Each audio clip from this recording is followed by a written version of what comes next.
Eto na nga mga chong, marami tayong updates patungkol sa Gilas Pilipinas.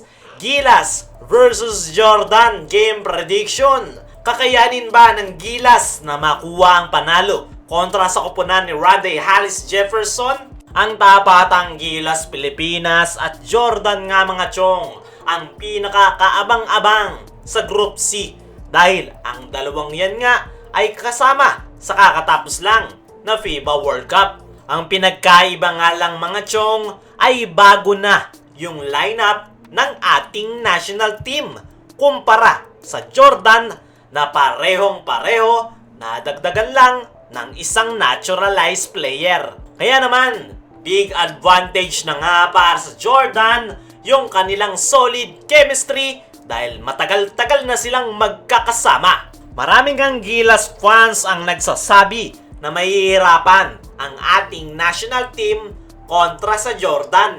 Kaya naman, ano nga ba yung mga kinakailangan gawin ng Gilas para makuha ang panalo? Unang-una nga sa kanilang listahan ay contain Randy Hollis Jefferson. Ito nga si Randy Hollis Jefferson mga chong ay ang pinaka main player ng Jordan simula pa last FIBA World Cup hanggang ngayong Asian Games. Malaking porsyento ng puntos ng Jordan ay nanggagaling kay RHJ. Kaya naman, sakaling makontain ng Gilas Pilipinas si Randy Hollis Jefferson, ay napakalaki ng kanilang tsansa na makuha ang panalo.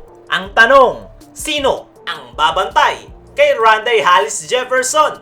Para sa akin, ay hindi po pwedeng isang player lang ang tatao kay Randy Hollis Jefferson. Pwede ngang magpalitan yung Gilas players sa pagdepensa kay RHJ para mabilis itong mapagod at hindi makapag-adjust sa depensang ibinibigay sa kanya.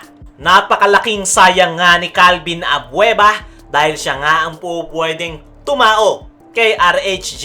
Pero dahil wala si Abueva sa Gilas lineup, ay total team effort ang kinakailangang ipakita ng Gilas Pilipinas para mapigilan o makontain itong si Randy Hollis Jefferson. Pero take note lang mga chong, hindi lang si Randy Hollis Jefferson ang kinakailangang tutukan ng Gilas Pilipinas. Meron pa ngang isang naturalized player, ang Jordan, na hindi rin nila po pwedeng iwan, hindi rin basta-basta yung mga local players. Kaya naman, mahigpit na depensa ang pinakakinakailangang maipakita ng Gilas kontra sa Jordan. Sunod sa kinakailangang magawa ng Gilas Pilipinas ay magtiwala sa sistema ni Coach Tim Cone.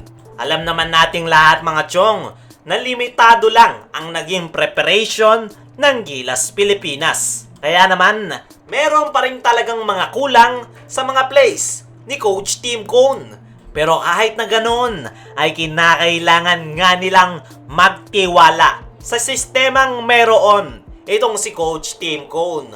Nakita na nga natin yung mga magandang plays ng Gilas sa kanilang nakalipas na dalawang laro.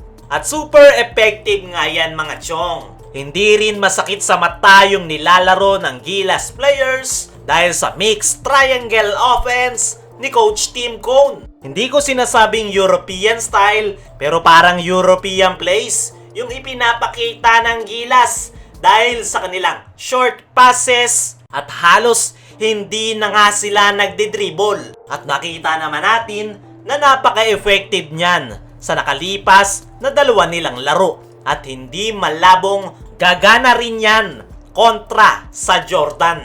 Marami pa ngang mga itinatagong plays si Coach Tim Cone. Pasundot-sundot na triangle offense pa lang ang kanyang ipinakita at alam nga nating lahat na mahilig ngang magtago ng baraha itong si Coach Tim Cone dahil hindi naman niya ilalabas lahat agad-agad ang kanyang mga plays. At kung magtitiwala nga sila sa sistema ni Coach Tim Cone at may e-execute nila yan na maayos, ay napakalaki ng tsansa na makuha nila ang kanilang ikatlong panalo ngayong Asian Games.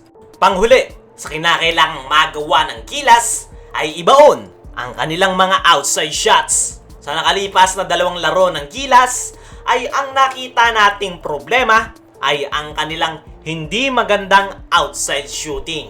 At ngayon nga na makakalaban nila ang Jordan ay hindi nga po pwede yung maalat na shooting ng Gilas Pilipinas dahil may tulog sila sa Jordan. Para naman sa ating game prediction mga chong, ay expect natin na magiging action-packed ang tabatang Gilas kontra sa Jordan.